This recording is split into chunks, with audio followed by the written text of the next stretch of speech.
My guest this week is Duncan Smith. Duncan is a seasoned media and communication strategist with over 2 decades of experience in media planning, buying, and agency leadership roles across London, Europe, and New York. Throughout his career, he has led top-tier agencies, spearheaded the launch of a connections planning departments, managed global multinational clients, and led winning pitches for well over $4 billion with a B in new business. Duncan's strategic vision, media expertise, and ability to construct communication strategies that deliver against business objectives have been instrumental in rebuilding agencies from the ground up. Currently, he is the Global Chief Product Officer at Journey Further, one of the most admired and culture-focused performance brand agencies in the world. Duncan Smith, welcome to the CMO Whisperer Show. Thanks very much, Steve. Great to be here. It is totally my pleasure. I know when we connected offline and we had a really great conversation, and I knew when I got you here and hit record, we're just going to have a blast because like I tell people, you're crazy, but you're my kind of crazy. Always good to meet a like-minded individual. Thanks, Steve. Exactly.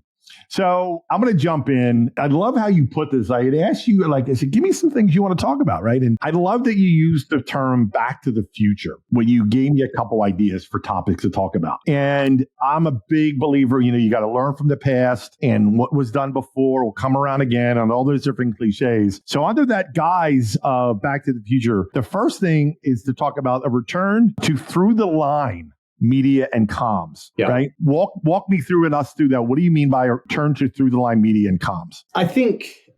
This relates to how agencies really need to get back to thinking about the consumer experience first. And the fact that you, me, anyone who's a consumer doesn't view communications in the same way that we do within agencies. There isn't a line, for instance, if you're a consumer. Any kind of brand interaction that you're going to have is a brand interaction. And you're not there thinking, that was served organic. Well, unless you're a media planner, right? That was an organic kind of post I just saw there, or someone sent that to me kind of virally, or, oh, that was a paid interruption of my valuable, entertainment time. You're just there soaking it in, and you're taking or leaving the brands that either resonate with you or don't. And so you've got to think when you're on the agency and brand side way more holistically. You've got to get back to really kind of putting that consumer first. And I think the advent of technology hasn't allowed for that as much because everything's been compartmentalized. It's interesting seeing some of the platforms like a trade desk coming more and more to the fore, where you've got so many channels, a bit like we had, in the old days where you were planning media on paper. You had to think about the interplay between each of those channels on a finite budget and what that experience of someone navigating their way through them might be. Trade desk can kind of do that automatically now. And a lot of these other sort of, programmatic platforms will as well. But it only does it in the paid space. And I think, again, you're missing quite a big trick if you're only thinking about how you can spend money to go and interrupt or engage with someone's media experience outside of communications and advertising. I think you've got to think about it much more holistically, which means thinking through the line.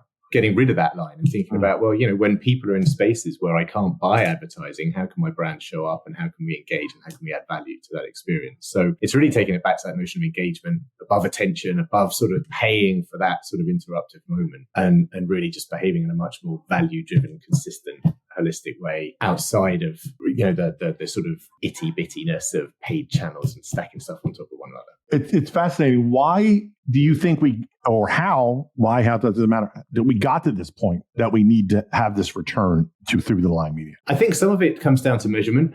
And, in the US, we've had a long history of being able to and wanting to measure stuff actually to a much greater degree than in the UK, where I was kind of brought up in media planning and so on. That probably was more a holistic way of looking at the media because we weren't as focused on ROI 20 odd years ago back in the UK. There wasn't the huge volumes of spend going into TV, for instance, back then. And so you had to be a little smarter around how to leverage all the channels together to create something that was greater than the sum of its parts. I think that meant that you weren't as focused on the incremental ROI per every single TV rating that you spent. And coming over here was a revelation, actually. It was so much more measurement driven, but only in certain channels. And it's why, you could measure ROI against a $100-odd million TV spend. And it's why so much money stayed in those channels. And so those channels that you could put measurement up against kept the cash because marketers could go, right, there's my ROI. Hey, CEO, look at the return I'm getting off my marketing investment. And I think that led to some channels winning and some channels kind of stagnating a bit because you couldn't prove the results out of them. So ultimately, measurement it was the cart leading the horse a little bit, that measurement ultimately led the media planning decisions as opposed to the consumer behavior leading the planning decisions, which is where the UK sort of always came from. As data became more and more of a conversation over the last, let's say, sort of 10, 15 years, we have been able to look at things in a more holistic way. But again, it's those channels that were more data rich that planners and clients were able to act against because they could see an outcome more directly. So it's sort of skewed the decision making towards where you can find an answer as opposed to where you can actually influence behavior and add value to the consumer. That's really interesting too, is because you're right. It's a lot easier to measure, maybe send an email and what's the click-through rate and how many led to a sale versus what's an engagement on a social post. What's the value of that? Right, exactly. And so I think, that notion of trying to get one step beyond that leading metric, if you like. What's the easiest thing to measure isn't always the most important thing to measure. And understanding how you as a brand can actually add value, deepen engagement, and ultimately try and play the long and short term off a little bit more successfully means you've got to look for metrics that go beyond just, what's my volume of clicks based on number of impressions served. It's how, things like time spent. It doesn't have to be really complicated, but are people spending longer looking at my advertising than they were? Not necessarily are they clicking through at a higher rate. That'd be a nice outcome. But if there's more immersion because that advert is more relevant to the moment in which they're in, then for me, that's a better value kind of equation than I think a lot of other metrics that we look at the moment. Yeah, and it's a perfect segue to the next topic, which is how you described it as making communications attention worthy. Without that, none of this means anything if you don't get their attention in the first place. So exactly. How do we do that? Yeah, I like this term attention worthy. Although I do say so myself because that's what we're really in the business of providing at Journey Further. There's been a huge amount of conversation around attention over the past 5 years. I remember when I was at Dentsu, we really started a lot of the conversation around the attention economy. But again, I think it's at risk of being rather one-dimensional. Grabbing attention from someone is all well and good. Having the data and the technology to intercept someone when they're leaning forward on their sofa because the game's on a Sunday night or because they've got a really niche interest and they're watching the fishing channel about sort of fly fishing in Georgia and what have you. Brilliant. We can go and find that person and deliver a message to them in that moment. But if that's all we're interested in doing, trading off when their eyeballs should be on the screen, we're missing a trick. I think, you win in two ways in marketing. You get people to your brand as fast as possible. And that's what most agencies focus on, that transactional element. How can I get my message to that person to get them to my brand as cost efficiently, ultimately, as possible? And that's what a lot of performance agencies are really focused on. But we lose sight of how do we keep them in the brand as long as possible. And that should apply to 30-second commercials just as much as it should to around getting someone in store and getting them to spend as long as possible to ultimately buy something. And so this conversation around attention rightly has looked at where are people spending their time in a way they feel is most valuable for them because they are being attentive. Mm-hmm.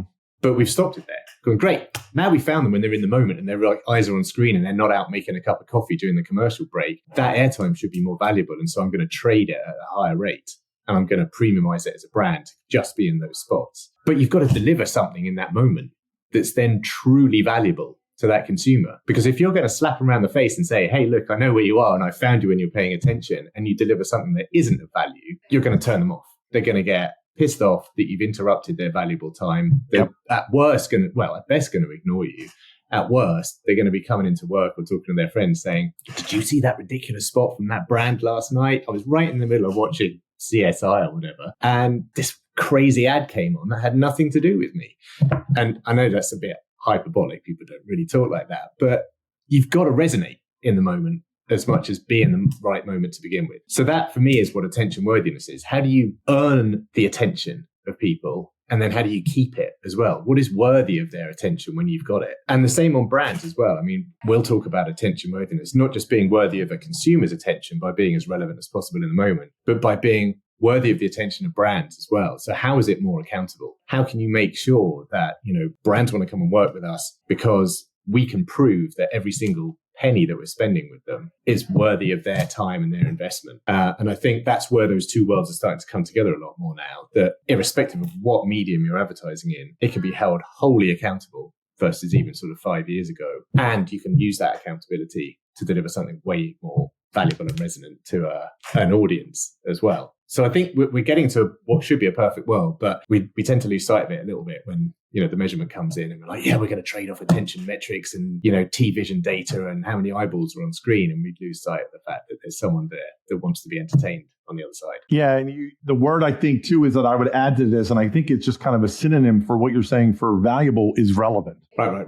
Exactly. Yeah, it all rests on that. And so seeing that whole conversation recently, Google never deprecated their cookies, right? But that whole notion of, context being more sort of less programmatic, more around the environment in which the advertising should be, I hope doesn't go away, because it was nice to see that renaissance of context-based advertising, because that lends itself to that relevance point you're making.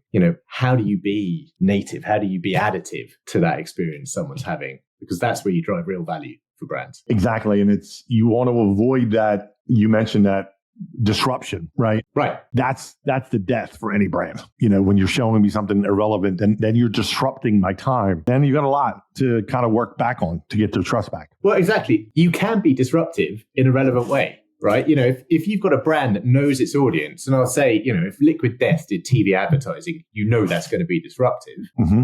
But they know their audience well enough to only put it in front of those folks when they're in the mindset to receive a Liquid Death type message. Mm-hmm. In the middle of the 10 o'clock news about something particularly serious, maybe not great. But, in the middle of something where they're willing to be entertained and maybe have someone poke at them a little bit and some of their sort of preconceptions, great. That's the moment to do it. So you can still be disruptive, but don't be abrasive or, don't run contrary to what you know about the audience, or be irrelevant. Irrelevance is, a massive waste of money. Exactly. You said a term earlier about never leaving a penny or single penny unaccounted for. How do you do that? Especially in those, with what I just mentioned, those kind of fluffy metrics, if you will, like social. Well, I think a lot of it is about establishing what a proper sort of leading indicator of success would be. And so, the agency that we have is born out of performance.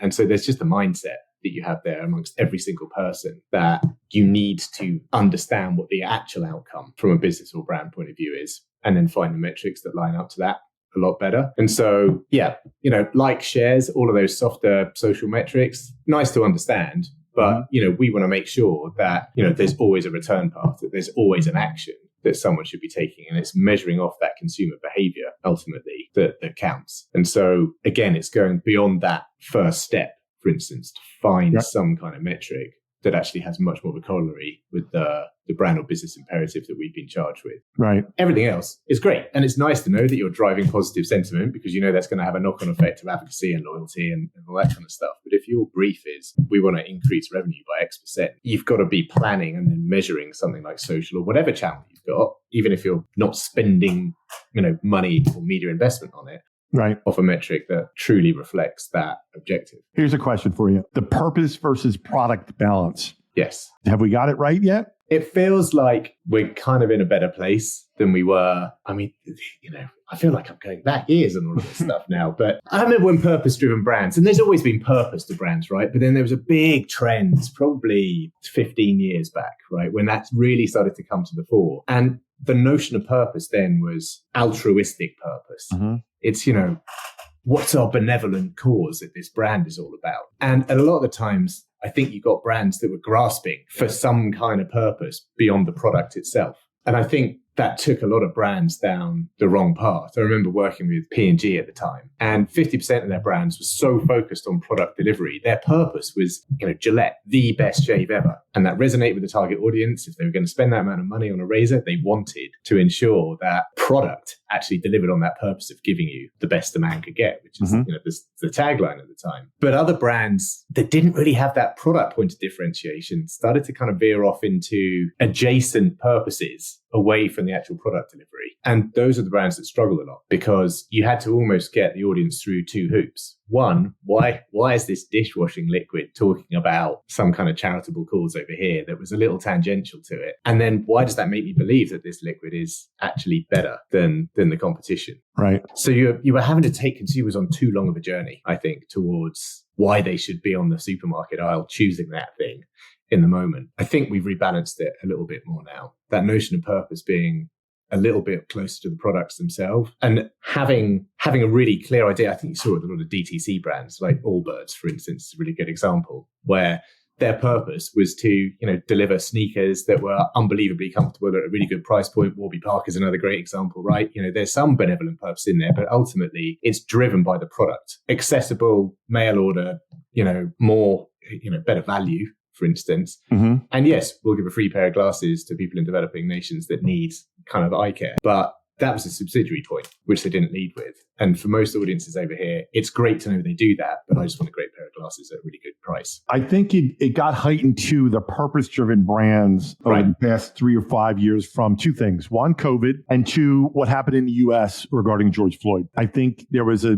definite sea change. I don't know how the rest of the world reacted to George Floyd, but with COVID, and then the third, I think, spoke to that wheel, if you will, is, the younger consumer, all the research I ever see is Gen Z, Gen Y, millennials very much want to, they want to patronize a brand that has a purpose driven. Yeah. And I think you've got to have inherent values as a business and a brand that go beyond. But interestingly, I was reading an article in the Times this morning about workplaces and how a lot of the folks coming out of college and coming into the workplace now are less bothered about the company they work for standing up for all of their values and supporting their political and social beliefs. And rather, as long as there's nothing misaligned, they're there to earn money and then go and express those and indulge in those somewhere else. And I think we've gone through a whole generation where the values of the place they work, and I'm guessing then the products and the brands they also wanted to invest in, had to be so much more closely aligned with their personal beliefs. That I think you've seen a lot of businesses, invest time and money in reflecting that need, because you've got, 10 years worth of people who have to see that in the places they work and the brands and products they buy. Right. This article suggested that was actually swinging back a little bit now to something a bit more functional, and it being more of a value equation. So that'll be interesting to see, I think, certainly as someone that runs a business, how do you start to trade off the needs of very different sort of, age groups of people and their motivations? Yeah, exactly. It will be interesting to see if there's another shift, right? Yeah. And we'll know. That's the beauty of it. We'll know. So, okay, I got to get to the elephant in everybody's room, which is AI. Okay. Get your thoughts on it. But not just AI, but it's, as I remind people all the time, and sometimes I get looked at like I have three heads, like AI is not new. I think there's this perception. I'm like, if you have an Alexa in your house, if you use Siri on your phone, you've used AI for many, many years. And people are like, oh, that's it. I said, yeah, but it's different now. It's generative and large language model, things like that. And, ChatGPT is kind of the poster child for this kind of wave, if you will, of AI, with so many other options now out there. But I'm curious to hear from your perspective. Number one, what are you hearing from your customers and your clients and prospects when it comes to AI, juxtapose over what you do a journey further? I will say that customers and clients that we have are not asking a huge amount of questions around it. I think it's a consideration within their own businesses about how might we apply technology in a more progressive way. And I think there's an inherent expectation that as an agency, we're doing that ourselves. I wouldn't say the question, what's your AI strategy, really comes up very much at all. Although, to your point, we've been using machine learning and, algorithms and all kinds of sort of data and analytic tools and techniques for years and years and years, as has, everyone in the industry. It was interesting. Am I allowed to swear? We had an event called Fuck the Formula last September, which is all around how do you actually sort of break out some of the category norms as marketers? How do you do things differently? But we had some experts around AI doing a fireside chat to begin with. And Kathleen Welch was the lady's name, disabused this notion that AI was new immediately. She said, every single one of you are using some form of cognitive technology, is what she called it. Yep. And you've been doing it for years. Anyone that's ever indulged in mixed market modeling, anyone that's ever looked, used Google search and used a bit of predictive text is using some form of AI in their work today. So yeah, you're absolutely right. It's not a new thing at all. How it's manifested itself in the ability to create stuff is newish, and the outputs of that are becoming a little bit better. Yeah. But from an agency point of view, we will use it to build efficiencies into the way that we work. And that will be anything from working processes to things like creative output, where there is a clear gap between the conceptual ideation and the production of the assets, where you could start to use technology to make that gap a lot smaller. Multiple iterations of, visual sort of output and all that sort of stuff. So we're applying technology like most other agencies are across everywhere in our business. And we are looking to build more efficiencies into how we work, how can we be more productive, and how can the output be of a higher quality. But yeah, I think we're just at that stage, aren't we, where AI is a bit of an answer in search of a question, or it is the answer to every question right now. And I think, I don't know if you want to overinvest in it, like we saw with Web3 and some of these other sort of things over the past few years, where it's absolutely something we have to be applying, but we were kind of doing it anyway. And so how do we just ensure that we consistently, stay ahead of the market with it? The simplest way I describe it when people ask me is I said, look at AI as a tool. And just like any other tool in your toolbox, you use it accordingly. But I think there's still that perception, misconception, whatever, of it's going to take over everything, jobs, everything. And it's not. I really don't think it is. And when I put it in the context of a tool, that seems to help it connects with people if I use that term. Yeah, absolutely. And I mean, we've seen some nervousness from some of our buying teams. For instance, media buying, you could argue, is a little anachronistic. And I think especially around performance and digital media, there is so much technology surrounding it. Going back to that notion of the trade desk, you could literally pour $100 million in the top of the trade desk. It would tell you who to target, where all that money should go. The role of a media planner and a buyer is almost redundant if you look at it in that way. Right. But you're right. AI should be applied in a way that cuts out all the mundane, boring, time-wasting crap and allows the experts in those disciplines to focus on the areas where they can only add value and where technology isn't going to do it. Experience is enormously important.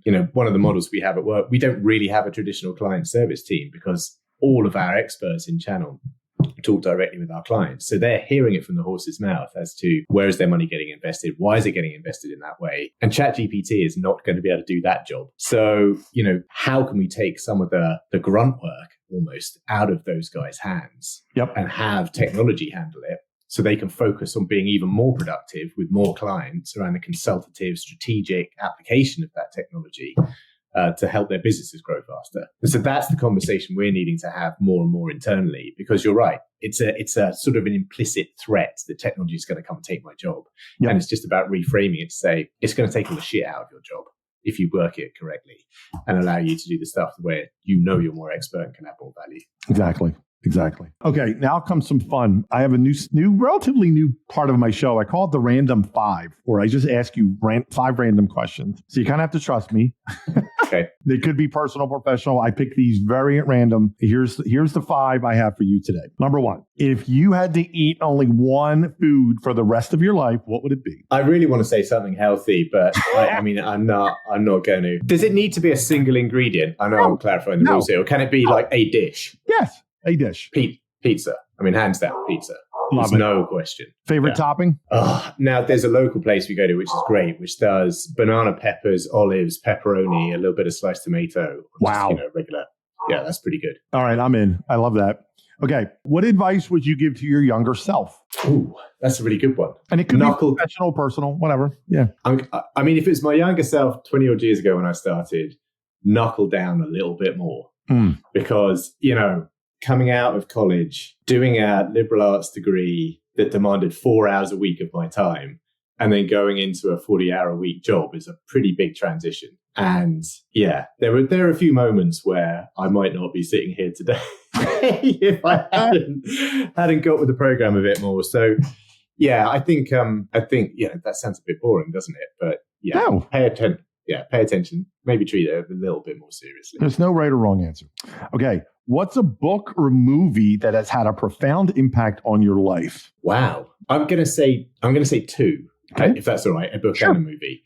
So, and these are really kind of pop culturally. Swingers, the movie, loved Swingers when it came out. Just thought that whole vibe was amazing. Got me into the music, got me into the clothes, got me into the dancing for a bit. I just, I think I was just at exactly the right age to be unbelievably influenced by the whole thing, the dialogue, the location. And so, I just, that was one film that still kind of sticks out. And, I've got so many kind of records of easy listening and swing and all that kind of stuff now. It had a massive impact at the time. And then on the book side of things, not necessarily an impact, I guess, but while I was at college, The Beach, that movie came out with Leonardo DiCaprio. And the book was actually written by someone that went to the same college as me. Oh. And I got all the way through it. And the ending was so terrible, I remember flinging the book across the room. but it inspired me to get off my arse and actually go traveling around Asia. And that was probably one of the most formative experiences I'd ever had. You grow up a lot when suddenly it's just you versus a completely different continent that you've never been to before. Interesting. And a backpack. Yeah, so that's pretty good. Okay, next question. What's your morning routine when you get up? Do you check email, news, social, none of the above? I'd say it's about 30 seconds in bed before. So I'll get woken up by the latch on our son's door going, and it'll take him 10 to 15 seconds to get down the hallway, during which time I will very quickly check my phone, hide it under the pillow. He'll come in and jump on our bed, and then it's just organized chaos for an hour, I would say, to get him downstairs, breakfast, lunch made, clothes, teeth brushed, out the door, walk the dog, make sure that happens. And then you've got time to jump in the shower, get ready, or do gym stuff, that kind of business. But yeah, I mean, it's having a pretty lively 8-year-old doesn't allow for a huge amount of work until the decks are cleared and you can get on with the rest of the day. Oh, I remember those days. Absolutely. Okay, last question. Other than what you're doing, because we know this is your dream job, but give me your fantasy job. What would you love to be doing if I could give you the magic wand, do anything? Well, this is my George Costanza answer. So I'd be an architect. No way. Yeah. I mean, it was one of those things that I don't know why, but it's always been something I've wanted to do. I like the anthropological side of it. I'd actually wanted to change when I was at college to the architecture course where I went to university, and it was oversubscribed. So ended up switching and did an art history and history of architecture course. So I'm semi-qualified in some bits of architecture, but I've always loved the design side of it. I like the mathematical side of it as well. It's that blending. I mean, that's a bit cheesy, isn't it? That blending of art and science, but I like the technical aspect of the creativity that goes along with it. So yeah, having any kind of money and time in future, I'd love to retrain and do something like that. Would you start Vandelay Industries too? And like Art Vandelay, yeah. I mean, it'd be great, wouldn't it?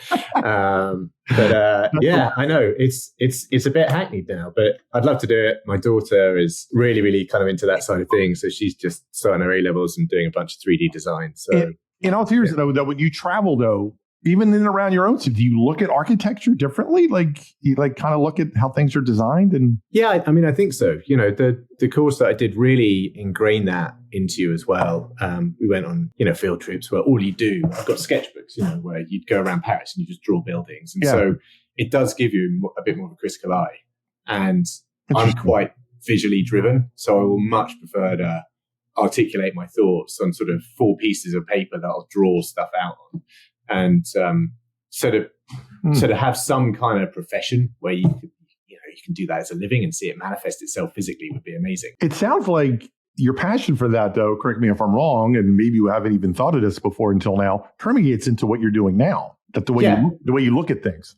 I have thought about that. Yeah, I mean, there's a very, very clear parallel. I remember doing a presentation a few years back around data, but it was about how do you use data as an agency, and started to talk about architects and engineers and how they're both vital in constructing a building.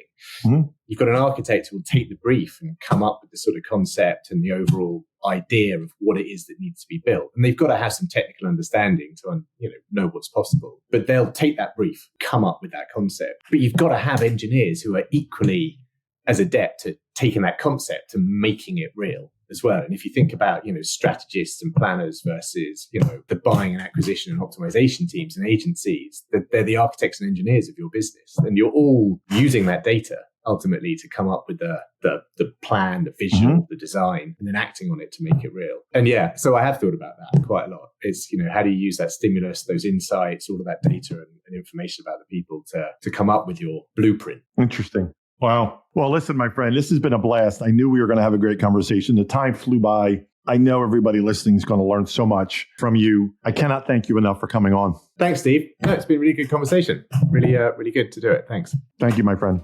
Well, that wraps up another episode of the CMO Whisperer Show. I hope you shared this episode with your friends. And if you have not already, please subscribe to be kept up to date on all the latest episodes. And if you're so inclined, leave me a review on your favorite podcast platform. Thank you.